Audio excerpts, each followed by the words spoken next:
la seule différence entre un entrepreneur qui a un business, un service ou un produit et un créateur de contenu, c'est que le créateur de contenu, c'est lui le produit. Ouais. Donc s'il n'est pas là, ça ne tourne pas. S'il n'est pas là, il ne fait pas rentrer d'argent. Alors que le businessman, lui, s'il n'est pas là, il fait quand même rentrer de l'argent. Tu vois. Et c'est ça la différence. Maintenant, le businessman a beaucoup plus de coûts qu'un créateur de contenu. Oui et non, parce que tu vois, ça c'est un peu un mythe de... Il peut ne pas être là et faire de l'argent, mais dans la réalité, quand tu vois le quotidien de tous les entrepreneurs, ils sont tout le temps là et Bien tous les sûr. jours il y a des problèmes où c'est que eux qui peuvent les résoudre. Mais tu vois. regarde, moi je te donne un exemple. Un entrepreneur, un businessman, parce que même un créateur de contenu, c'est un entrepreneur. Ouais. Mais un créateur de contenu n'est pas forcément businessman. Ah ouais, distinction intéressante, ok. Un businessman a un business. Un businessman, il fait ses ads sur les réseaux sociaux. Donc il a Facebook et Meta, etc., qui bossent pour lui. D'accord, qui bossent pour que son produit soit vu et vendu. Ouais.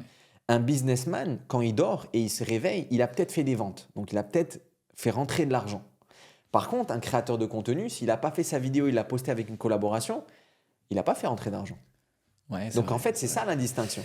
C'est vrai, mais s'il n'a pas créé le produit, il ne va pas gagner d'argent. Mais c'est ça. Et toi, tu as un leverage tel que la nuit, il y a des gens qui regardent tes vidéos continuent à être vues, etc. Mais c'est pas le Donc même tu as une montant. autre forme de leverage. Mais c'est pas Tu as tout à fait raison. qu'ils n'ont pas. Mais ça, c'est dans les plateformes monétisées. Sur YouTube, par exemple, qui est monétisé, tu vas faire rentrer. Mais tu vas faire rentrer combien? C'est tout petit, on est d'accord. C'est minime. Moi, C'est même pas tu vas vendre un parfum, c'est même pas le prix d'un moins parfum. de vues que toi.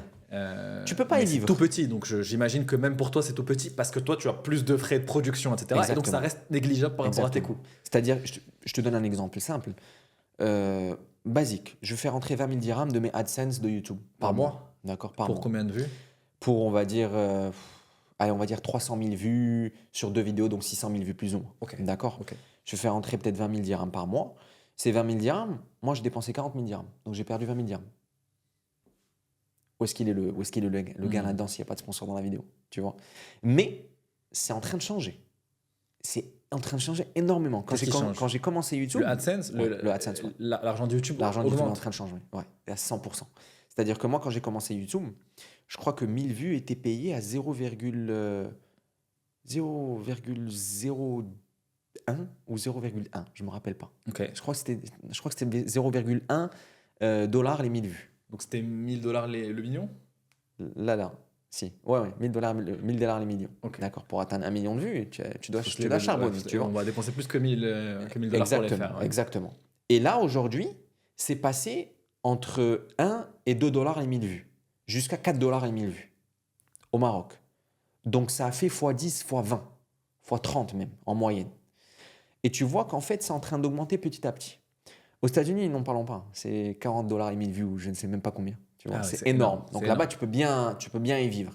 Ici, tu peux faire des vidéos avec zéro investissement. Tu prends ton téléphone, tu filmes, tu vas poster. Tu vois, c'est très bien. Tu peux faire ça. Et tu peux bien gagner ta vie. Il y a des gens, 20 000 dirhams, là, c'est pas négligeable. 20 000 dirhams, là, c'est un très bon salaire Si au tu as des Maroc, coûts de production qui sont faibles, Si c'est que ton téléphone, exactement. etc. Et tu te payes que toi, oui. Exactement. Mais quand tu veux scaler ton business et que tu prends ça au sérieux, que tu veux faire des concepts, tu as des studios, tu as des caméras, des ci, des ça, tu peux pas. C'est pas possible. Moi, je dépense pas plus de 40 000 dirhams moins de 40 000 dirhams par mois dans ma production de mes vidéos. Mais ça me les rapporte pas. Donc, c'est de l'investissement. Au bout d'un moment, je sais que ça va être profitable. Si vous avez aimé cet extrait, vous allez encore plus aimer l'épisode complet qui s'affiche juste ici à l'écran. Et pour ceux qui ne l'ont pas encore fait, abonnez-vous à la chaîne. On a envie d'atteindre les 100 000 abonnés cette année, donc on a besoin de vous pour y arriver. Partagez le podcast autour de vous, ça nous aidera à continuer à vous amener des invités exceptionnels.